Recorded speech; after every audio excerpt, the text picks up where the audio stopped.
하나님 말씀 함께 보겠습니다. 하나님 말씀 열왕기하 25장 1절부터 17절입니다. 열왕기하 25장 1절부터 17절. 한 절씩 교독하겠습니다. 시드기야 제9년 열째 달 10일에 바벨론의 왕 느부갓네살이 그의 모든 군대를 거느리고 예루살렘을 치러 올라와서 그 성에 대하여 진을 치고 주위에 토성을 쌓음에 그해 넷째 달 9일에 성중에 기근이 심하여 그 땅 백성의 양식이 떨어졌더라. 모든 성과 양의 동물 에서 성을 썼으므로 그가 아라바 길로 갔더라. 갈대아 군대가 그 왕을 뒤쫓아가서 여리고 평지에서 그를 따라잡음에 왕의 모든 군대가 그를 떠나 흩어진지라. 그리와 성서 군대를 바벨론이 끌고 갔음에 그들이 시드기야의 아들들을 그의 눈앞에서 죽이고 시드기야의 두 눈을 빼고 노사스로 그를 결박하여 바벨론으로 끌고 갔더라. 느부갓네살이 월 7일에 바벨론 왕의 신복 시위대장 느부사라단이 예루살렘에 이르러 여호와의 궁전과 왕궁을 불사르고 예루살렘의 모든 집을 귀인의 집까지 불살랐으며 정에 속한 갈대아 온 군대가 예루살렘 주위의 성벽을 헐었으며 성중에 남아있는 백성과 바벨론 왕에게 항복한 자들과 무리 중 남은 자는 시위대장 느부사라단이 모두 사로잡아가고 시위대장이 그 땅에 비천한 자를 남겨두고 포도원을 다스리는 자와 농부가 되게 하였더라. 갈대아 사람이 또 여호와의 성전의 두 놋기둥과 받침과 여호와의 성전의 놋바다를 깨뜨려 그 놋을 바벨론으로 가져가고 또 가마와 부삽과 부집개들과 숟가락과 섬길 때 쓰는 모든 놋그릇을 가져갔으며 시위대장이 또 불옮기는 그릇과 주발들 곧 금으로 만든 것이나 은으로 만든 것이나 모두 가져갔으며 또 솔로몬의 놓은 성전에 하여 그 기둥과 한바당과 받침들과 가져왔는데 그 모든 기둥의 무게를 헤아릴 수 없으니 같이 읽겠습니다. 그 한 기둥의 높이가 18규빗이요 그 꼭대기에 놋머리가 있어 높이가 3규빗이요 그 머리에 둘린 그물과 성류가 다 놋이라 각 등의 성식과 그물도 이와 같더라. 아멘. 오늘은 멸망의 순간이라는 제목을 가지고 예루살렘이 멸망했던 때를 함께 나누려고 합니다. 이스라엘 사람들은 지금도 이날을 기념해서 대멸망일이라고 성전 파괴일이라 그래서 이날을 기념하는 절기를 지키죠.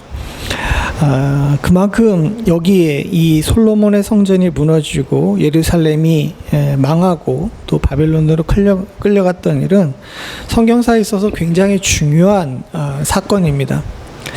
근데 대부분 다들 그렇잖아요. 좋은 것만 기억하고 싶지 나쁜 건 기억하고 싶지가 않잖아요. 그렇지 않습니까? 다들 그런데 한국 사람들이 조금 다르지. 왜냐하면 제사를 지내기 때문에 그렇지 생일은 기억하지만 죽는 날을 기억하는 사람들이 없는 것이 보통 세계의 일반적인 그런 겁니다. 유교권만 조금 다르다 그러는데 특별히 한국만 그렇대요. 일본도 그러고 중국도 그러고 몇 년 지나게 되면 다 까먹는다 그럽니다. 그런데 출생일은 다들 굉장히 중시 여기죠. 그뿐만 아닙니다. 좋은 날은 여러모로 기념하고 많이 생각하려고 하지만 망한 날은 기억하지가 않아요. 우리나라를 한번 생각해 보겠습니다. 여기서 우리나라는 대한민국을 얘기하는데 여러분 대한민국의 광복절이 언제죠? 예, 그럼 여러분들 경술국치일은 언제인지 아십니까? 경술국치일 어렸을 때는 아마 한일 합방일이라고 알고 계실 겁니다. 경술국치일 예, 오늘입니다. 딱 묘하게 그렇게 됐는데 오늘이 바로 일본에게 나라를 빼앗겼던 날이에요. 경술국치일입니다. 근데 해필이면 또 오늘 멸망에 대해서 이렇게 설교를 하게 됐네요.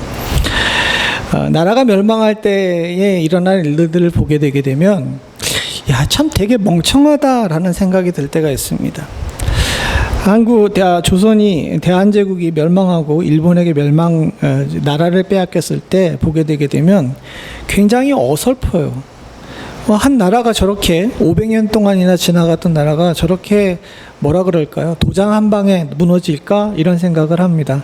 물론 역사적으로 보게 되면 그 뒤로 앞으로 5년, 뒤로 5년 의병전쟁이 일어나가지고 아예 일본에서 군사작전으로 남한 대토벌 작전이라 그래서 꽤 오랫동안 전쟁을 하고 사상자만 한 5만 명 넘게 조선 사람들이 대한제국인이 죽었던 그런 전쟁이 있었지만 어쨌든 표면적으로 보게 되게 되면 몇몇 사람들에 의해 가지고 나라가 팔린 거죠. 그런 모습들을 보게 되게 되면 어떻게 저럴 수가 있지? 이런 생각을 합니다. 그런데 그것은 단순히 대한제국만 그런 것이 아니라 세상의 거의 모든 나라들이 망할 때 보게 되면 거의 비슷해요. 전쟁 한 방에 망하는 나라는 아주 극히 드뭅니다. 그곳에 보게 되게 되면 도대체 상식을 가지고 있는 사람은 이해하지 못한 일들이 많이 일어나는 것이 멸망의 순간들이에요. 그럼 그것이 왜 그럴까요? 우린 그걸 잘 생각해 봐야 됩니다. 왜냐하면 기독교적인 역사관은요, 순환 역사관이 아니라 직선 역사관이에요. 무슨 얘기냐 하게 되면, 불교나 이런 쪽에서는 순환 역사관이라서 역사가 이제 쳇바퀴처럼 돈다라고 생각을 하죠. 또 일반 역사에서도 그렇게 얘기를 하는 경우가 종종 있는데, 기독교적인 역사관은 순환 역사관이 아니라 직선 역사관이에요. 창조가 있으면 뭐가 있습니까? 예, 멸망이 있는 거예요. 순환 역사관은 그렇지가 않거든요. 계속해서 반복된다고 생각하죠. 물론 이 두 개를 합해가지고 이렇게 이제 순환되면서 직선 형식을 긋는 걸로, 그래서 멀리 보면 직선이지만 가까이 보면 순환한 동그라미처럼 보인다고 이렇게 얘기하는 경우도 있지만, 어쨌든 기독교는 직선적 역사관을 가지고 있습니다. 직선적 역사관을 가지고 있는 이 기독교 역사관에서 볼 때 우리 시대는 점점 멸망으로 향해 가고 있는 이런 시기라고 할 수 있죠. 그래서 인류가 더 좋아지느냐라고 물어보게 되게 되면, 정확하게 역사관을 가지고 있는 사람들이나 또 뭐 사회학이나 철학도 마찬가지지만, 인류가 더 지혜로워졌냐라고 물어볼 때에는 그렇다고 대답하는 사람들이 학자들 중에서는 거의 없어요. 그냥 현상 유지 또는 조금 진보나 퇴보하는 정도라고 생각을 하지, 사람들이 생각할 때 우리가 막 퀸덤 점프 같은 거 해가지고 갑자기 막 뛰어난 지성을 가지거나 또 뛰어난 문화를 가지고 이런 것은 아니라는 겁니다. 실제로 지금 일어나는 많은 일들을 보게 되면 그렇습니다. 그리고 여러분들 미국과 한국에 있는 여러 가지 정치적인 현안이나 사회적인 현안을 볼 때 여러분들의 상식과 여러분들이 가지고 있는 지혜로 정상적이지 않은 것들을 많이 발견하죠. 그 사람들이 멍청해서 그럴까요? 미국의 정치가들이나 한국의 정치가들 저보다 다들 다 공부 잘했습니다. 거기에 나와 있는 몇몇 정치가들은 학력고사에 1등하고 사법고시 1등한 사람들도 많아요. 소위 말해서 세상에서 가장 좋은 대학들 나왔고 가장 시험 잘 쳤고, 그리고 그 자리에 오르는 동안에 수없이 많은 경력 관리와 사람 관리 해가면서 거기까지 올라갔습니다. 근데 공통적으로 뭐 이제 한국의 어른들이 하는 농담이지만 가슴에 금빛질만 담을 멍청해지잖아요. 왜 그럴까요? 그 사람들이 지적 능력이 떨어져서요? 그 사람들의 인격이 모자라서요? 저는 그렇게 생각하지 않습니다. 많은 사람들이 정치가들을 가리켜서 비난하고 손가락질하지만 어떻게 보게 되면 굉장히 뛰어난 사람들이 거기 있습니다. 그럼에도 불구하고 왜 저렇게 지혜롭지 못한 생각을 할까요? 성경은 그 부분에 대해서 계속해서 우리들에게 질문합니다. 우리가 역대기와 열왕기를 통해 가지고 역사를 쭉, 기독교 여기 성경에 나와 있는 이스라엘 역사를 쭉 봤는데, 여기서 얘기하고자 하는 핵심은 그겁니다. 나라가 어떻게 이스라엘이 어떻게 돼가지고 어떻게 됐다는 거, 그걸 얘기하고 있는 것이 아니에요.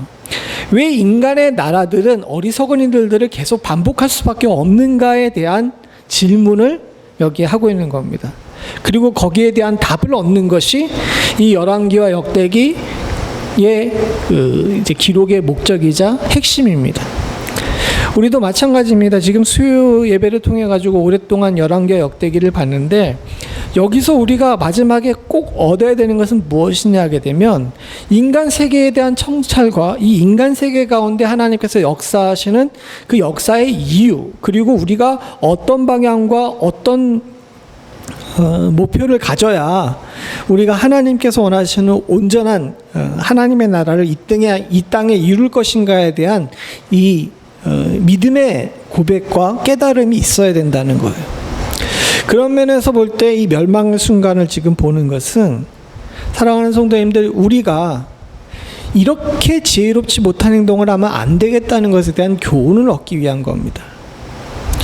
멸망의 순간에, 나라가 멸망할 때를 잘 보게 되게 되면, 가까이에는 이스라엘과 남유다도 그렇지만은 역사적인 기록을 통해서 멸망의 순간들을 볼 때 항상 일어나고 있는 이 두 가지 잘못된 모양이 있어요. 그건 뭐냐 하면, 하나는 엉뚱한 곳에 기대는 겁니다. 우리가 이 부분에 대해서 다들 좀 착각을 하고 있는 경우가 많아요. 자신들이 해결할 수 없게 되게 되면 다른 사람들에게 이제 도움을 구하고 그 사람들이 나를 도와줄 거라고 생각을 하는 겁니다.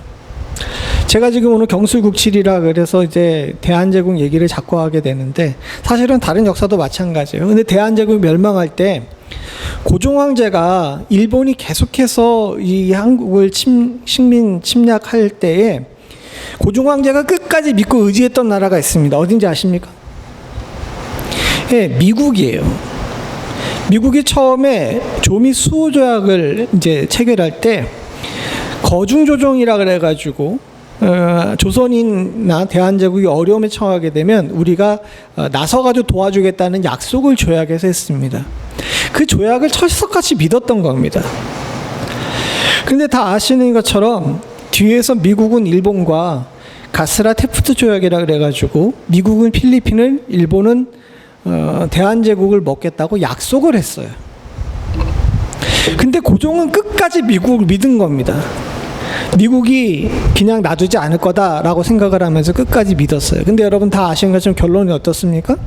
아까 전에 말씀드린 것처럼 그 미략을 통해 가지고 나라를 두 나라가 이렇게 나눠 가진 거예요. 제가 이 말씀을 왜 드리냐게 되면, 그건 아까 전에 말씀드렸지만 대한제국의 문제만이 아니라 세상의 거의 모든 나라들이 마찬가지예요.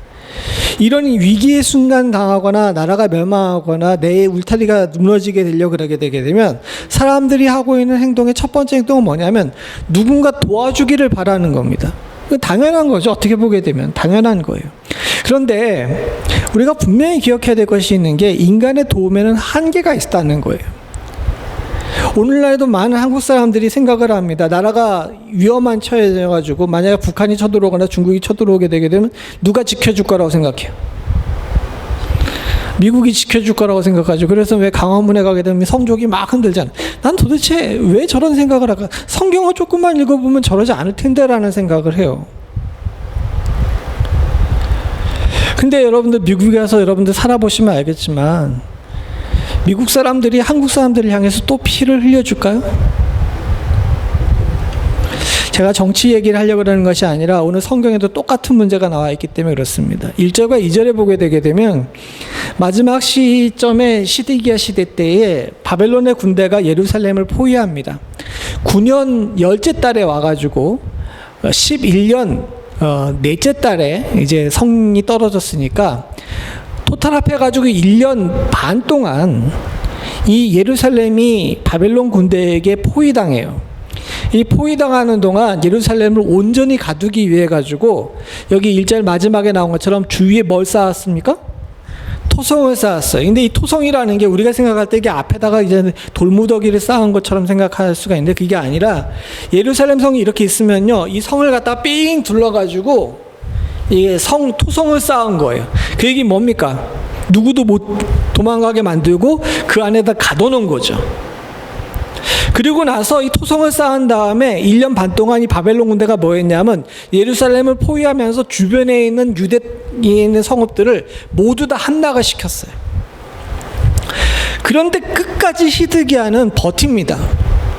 예레미야가 수차례에 걸쳐가지고 지금이라도 늦지 않았으니까 항복하면 하나님께서 긍휼을 베풀어 주실 거다. 예언도 이미 그렇게 하나님께서 몇 차례 하셨는데도 불구하고 시드기야가 지난 2주에 살펴본 것처럼 내가 만약에 여기서 항복하게 되면 나 수치당할 거 아니냐. 난 그렇게 안 한다. 애굽이 도우러 올 거다라고 생각하면서 애굽이 도우러 올 거라를 계속 얘기를 해요. 예레미야가 누차히 강조합니다. 애굽은 도우러 올 수가 없다고.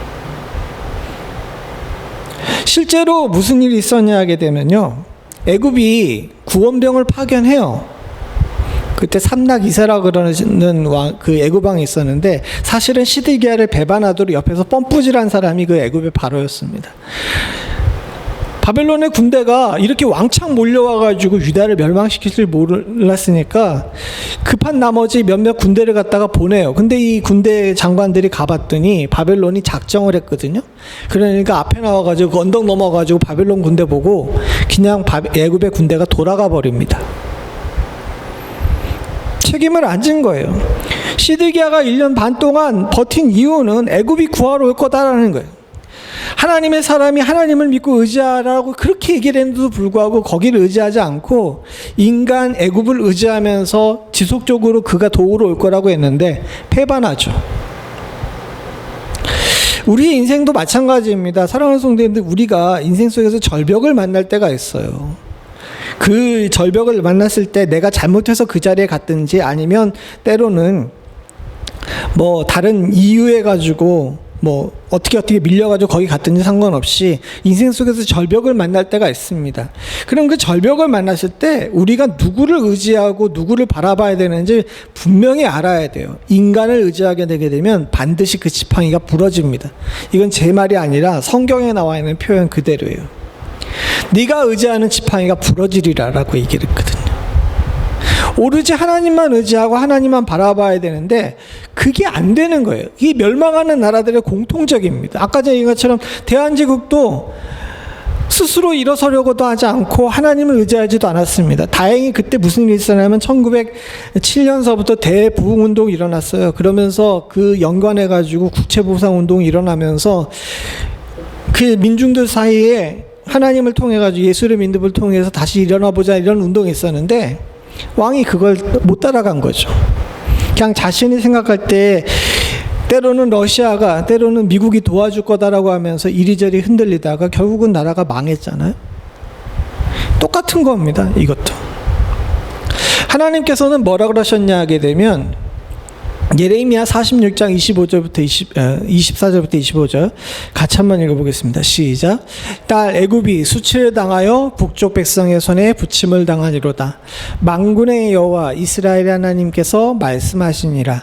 보라, 내가 노아의 아몬과 바로와 애굽과 애굽의 신들과 왕들 곧 바로와 및 그를 의지하는 자들을 벌할 것이다. 여기 밑에 보게 되면 바로와 및 그를 의지하는 자들 누구예요? 예루살렘에 갇힌 그들이에요. 바로를 의지하는 자들 어떻게 할 거다? 멸할 것이다 라고 이야기해요. 하나님께서는 하나님의 백성이 위기의 순간에 하나님 이외에 다른 것들을 의지하는 것을 결코 용납하시지 않습니다. 우리가 이를 분명히 알아야 돼요. 멸망하지 않는 자들은요, 위기의 순간에 인간을 보지 않고 하나님을 봅니다. 그래야 멸망하지 않고 다시 일어설 수 있고 다시 회복될 수 있습니다. 인간을 멸망하는 자들은 인간을 의지하는 자들은 아까 전에 말씀드린 것처럼 그 지팡이가 부러져 반드시 멸망될 수밖에 없어요.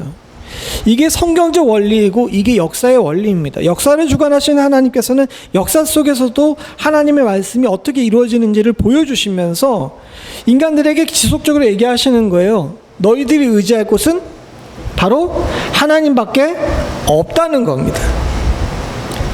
이것을 분명히 알아야 됩니다.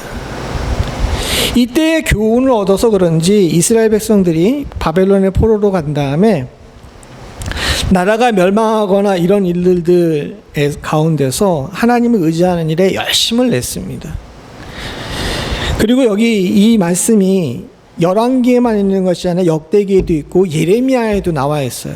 그리고 에스겔에도 나와 있고 여러 성경을 통해서 이 멸망하는 나라가 왜 멸망하는지, 하나님을 의지하지 않고 사람을 의지했기 때문에 멸망했다는 것을 누차 반복해가지고 기록함으로 말미암아 후대에 오는 유대인들이 이것을 항상 기억하게끔 지속적으로 교육합니다. 그래서 지금도 유대인들은 이 성전 파괴일에 그 예레미야 애가를 읽으면서 이걸 기억해요.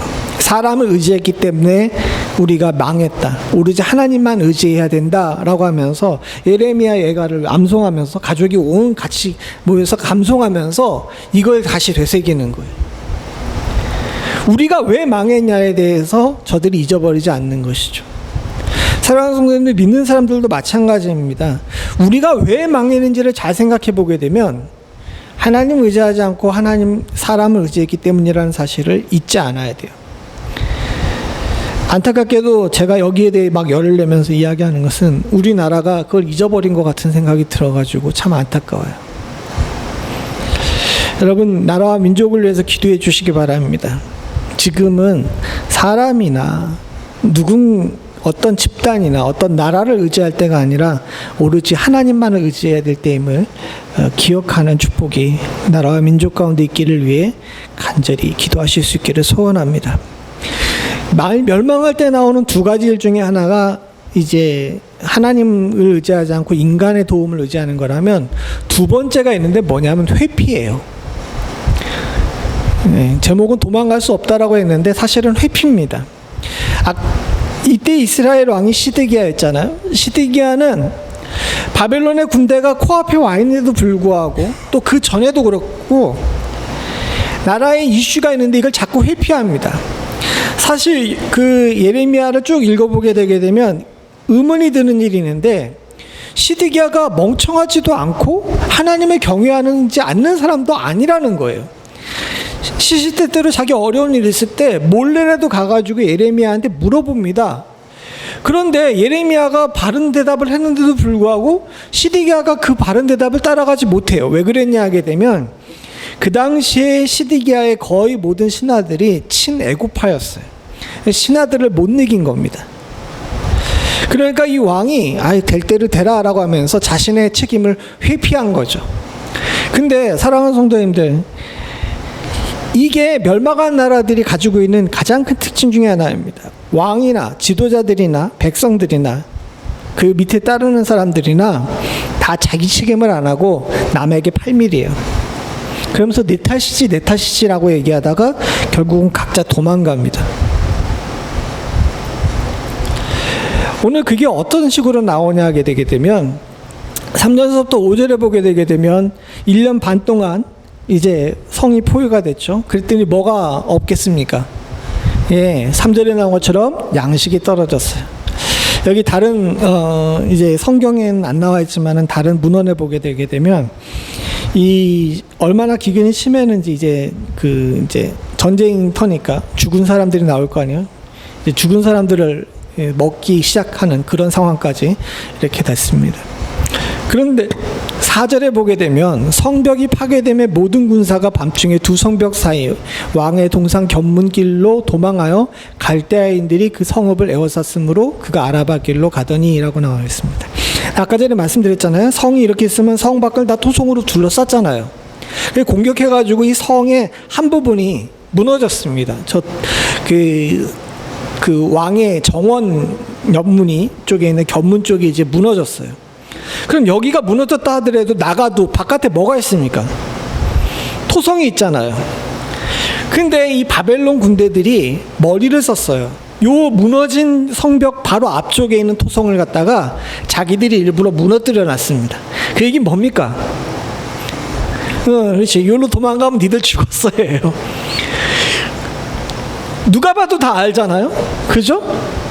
자기가 성벽이 무너졌는데 그 앞쪽에 이렇게 딱 비워놨으면은 저길로 가면 죽을 거다라는 걸 아는데도 불구하고 왕과 그를 따르는 신하들이 백성들을 버리고 그 길로 도망갑니다.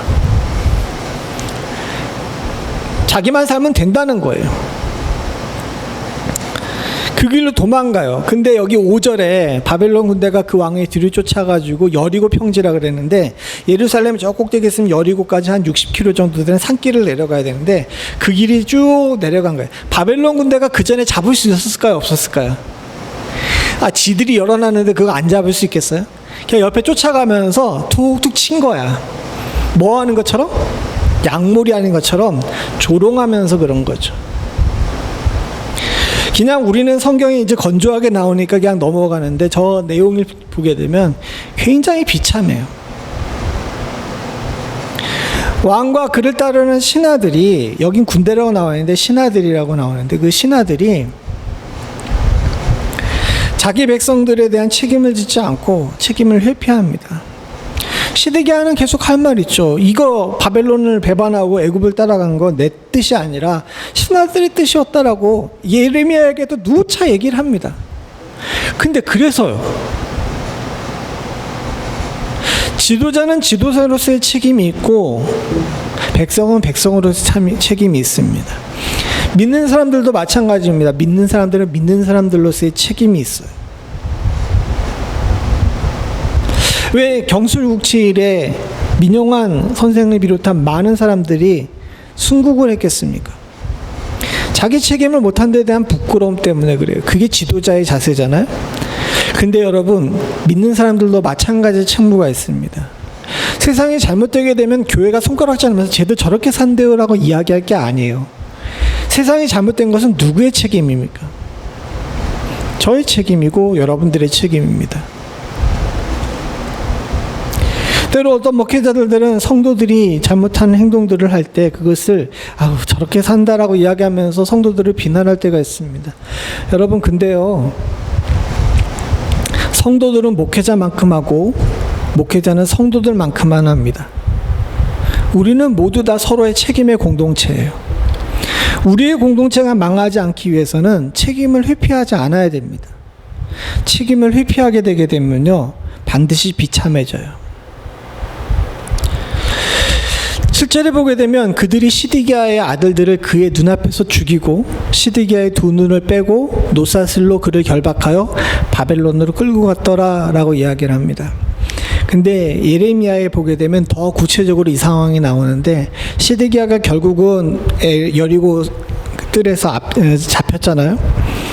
그리고 나서 바벨론 왕이 저 북쪽에 있는 도시, 여기 성경에 나와 있는데 리블라라는 곳에 이제 있었는데 그곳까지 끌고 가요. 근데 그곳에서 바벨론 왕 느부갓네살이 시드기야의 눈앞에서 왕의 아들을 갖다가 한 사람씩 죽입니다. 그러니까 한 번에 딱 죽인 것이 아니라 한 사람씩 죽여요. 그리고 시드기야의 이제 어딘 기록에는 이제 혀라 그러는데, 하여튼간 콘지 현지 모르겠지만 여기 입술이라 그러는 데도 있고 있는데 여러 가지 기록이 있지만 하여튼간 요 부분에 있는데 거기에다가 노수로 고리를 끼워가지고 이렇게 고리를 낀 겁니다.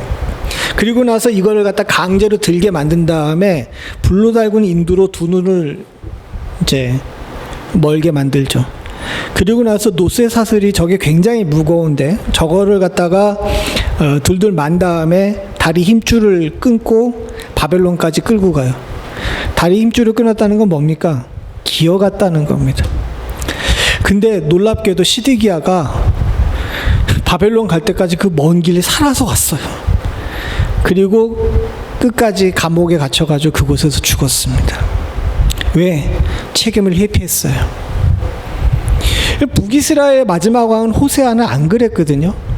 호세아는 끝까지 백성을 책임졌어요. 그래서 아수르 왕이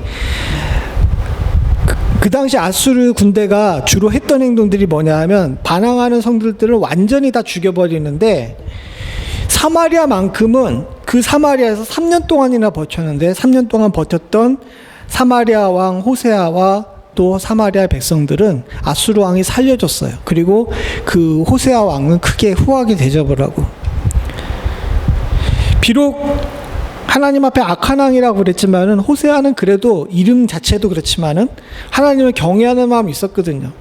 마지막 왕이었긴 했지만 두 사람의 차이가 그렇게 납니다. 호세아는 끝까지 백성을 책임졌기 때문에 하나님께서 긍휼로 그의 생명을 살려주셨는데, 시드기야는 도망갔어요. 그랬더니 아까 전에 말씀드린 것처럼 그렇게 비참하게 그의 삶을 마치게 됩니다. 사랑하는 성도님들, 우리가 이 두 가지 교훈을 받아야 됩니다. 멸망 때는 어떻게 된다고요? 사람을 의지하지 않고 하나님만 의지해야 되고, 또 하나는 뭡니까?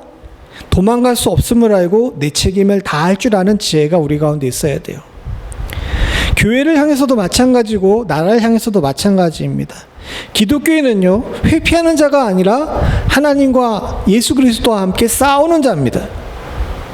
또한 인간을 의지하는 사람이 아니라 하나님을 의지하는 사람입니다. 이 두 가지를 할 수 있을 때 우리가 우리 안에서 또 우리의 공동체가 회복이 되고 무너지지 않을 수 있는 굳건한 성위에 설 수 있는 줄로 믿습니다. 아까 전에 말씀드린 것처럼 이 대성전 파괴 이래 유대인들은 이 두 가지를 가르쳐요. 절대로 회피하지 말아라. 너는 유대인으로 태어났고 하나님의 사람으로 태어났기 때문에 절대로 여기서 회피할 수 없다. 또 하나, 인간을 의지하지 말고 하나님만 온전히 바라봐라. 이 두 가지를 가르치거든요. 우리도 이것을 온전히 배울 수 있기를 소원합니다. 근데 이걸 못하게 되게 되면 하나님께서 다 걷어가세요. 오늘 본문의 8절서부터 11절에 보게 되면 일 후에 예루살렘이 어떻게 되는지에 대해서 나옵니다.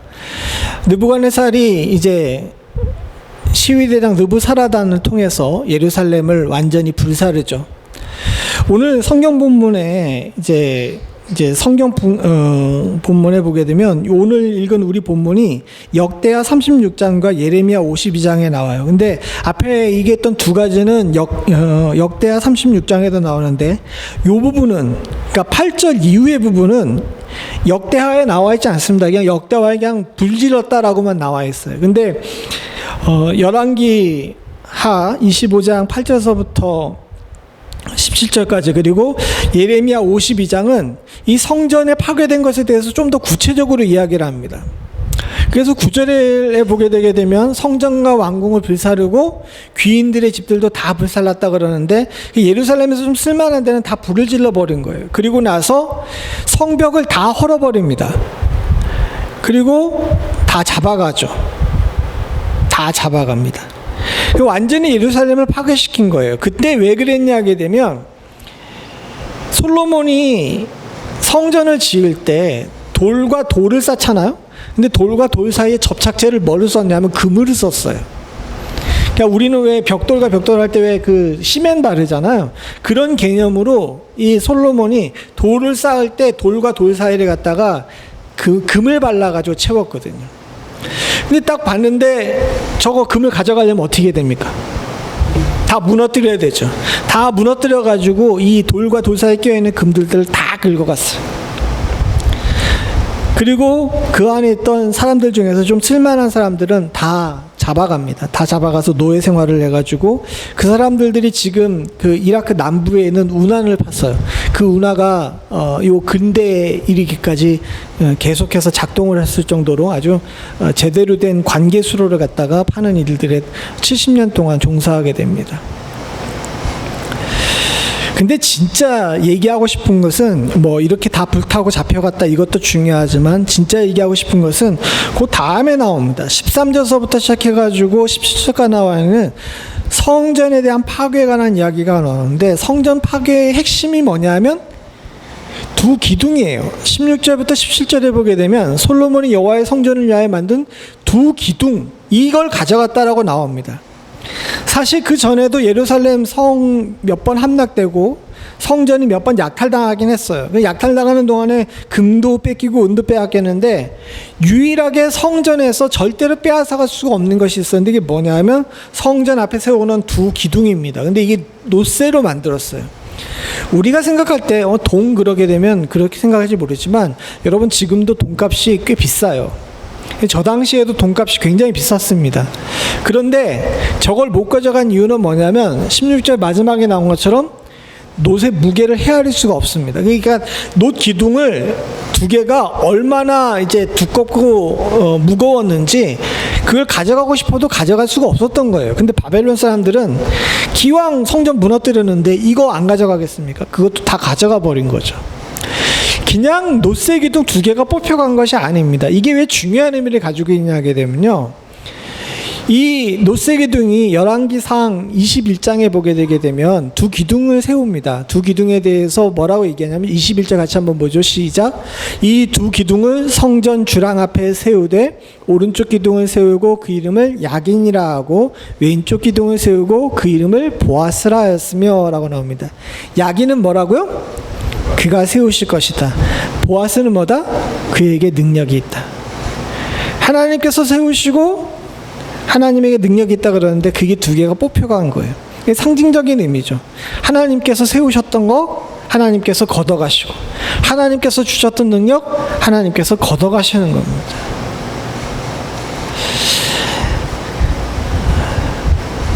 만약에 우리가 하나님을 의지하지 않고 사람을 의지하거나 책임을 지지 않고 회피하려고 하게 되면요, 하나님께서는 하나님의 능력을 걷어가시고 우리를 위해 베푸셨던 것들을 뺏어가십니다.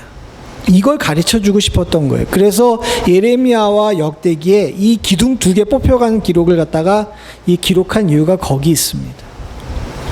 사랑하는 성도님들, 어려운 시간 이 저녁에 나왔는데 이렇게 험한 얘기해서 너무 죄송합니다. 특별히 오늘이 해필이면 나라 빼앗긴 날이라 더 그랬는데, 근데 제가 아까 전에 처음에 말씀드린 것처럼 이걸 꼭 알아야 될 이유가 있어요. 유대인들이 뭐 얼마나 자학하려고 자신들이 망한 날, 성전 파괴된 날, 그날을 갖다 기념일로 하면서 금식하면서 그날 온 가족이 모여서 예레미야 애가를 읽겠습니까? 음침한 민족이라 그런 것이 아니에요. 자신들이 멸망하면서 얻었던 그 교훈, 하나님은 온전히 섬기지 못했기 때문에 당했던 그 일에 대해서 곱씹고 곱씹으면서 2000년 동안 그걸 곱씹으면서 다시 우리들에게 기회가 있으면 그와 같은 일 하지 말아야 되겠다라고 스스로 다짐한 겁니다. 우리 믿는 사람들도 마찬가지입니다. 아까 전에 말씀드린 것처럼 역사 속에서 이런 일들은 계속 반복돼요. 유대인들만의 일이 아닙니다. 모든 나라들이 다 마찬가지예요. 그 위대했던 로마 제국이 멸망할 때도, 서로마 제국도 그렇고 동로마 제국도 그럴 때도 보게 되면 이 사태와 똑같은 사태가 벌어집니다. 우리라고 거기서 자유로울 수 있을까요? 사랑하는 성도님들, 좁게는 우리 가정, 조금 크게는 우리의 교회, 더 나아가서는 나라와 민족, 정신을 똑바로 차리고 이 두 가지 교훈을 꼭 기억해야 됩니다. 인간이 아니라 하나님을 의지할 것, 책임을 회피하지 말 것. 이걸 우리가 온전히 알고 있을 때 주께서 여전히 우리 가운데 세워주시고 우리 가운데 능력을 베푸실 줄로 믿습니다. 사랑하는 성도님들과 저는 이 교훈을 붙잡고 나라와 민족을 위해, 가정을 위해, 교회를 위해 기도하실 수 있는 축복이 있기를 소원합니다. 그런 자들은 주께서 솔로몬에게 약속하셨던 것처럼 성전을 향해 기도하는 자에게 베푸시겠다고 약속하셨던 그 땅을 회복시키시는 은혜를 반드시 허락하실 줄로 믿습니다. 이것을 믿고 의지하는 여러분들과 저에게 주께서 오늘 밤에도 위로 허락하실 줄로 믿습니다. 같이 기도하시겠습니다. 하나님 아버지, 시대가 어렵고 특별히 민족이 지금 어려운 시기에 닥쳐 있음을 보게 됩니다. 세상의 곳곳에 전쟁의 소리가 그치지 않고, 하나님, 우리의 조국, 우리가 두고 온 조국, 우리의 어머니 아버지의 나라도 지금 위기 가운데 있음을 주께서 아시는 줄로 믿습니다. 세상이 온통 어지러운 가운데 있을 때 하나님 아버지, 우리 믿는 자들들 책임을 회피하지 않을 수 있도록 주님 도와주시옵고, 하나님, 민족을 위해, 나라를 위해, 또 우리가 살고 있는 지금 미국을 위해 기도하는 일을, 또 특별히 교회를 위해 기도하는 일을 쉬지 않을 수 있도록 주님 도와주시옵소서.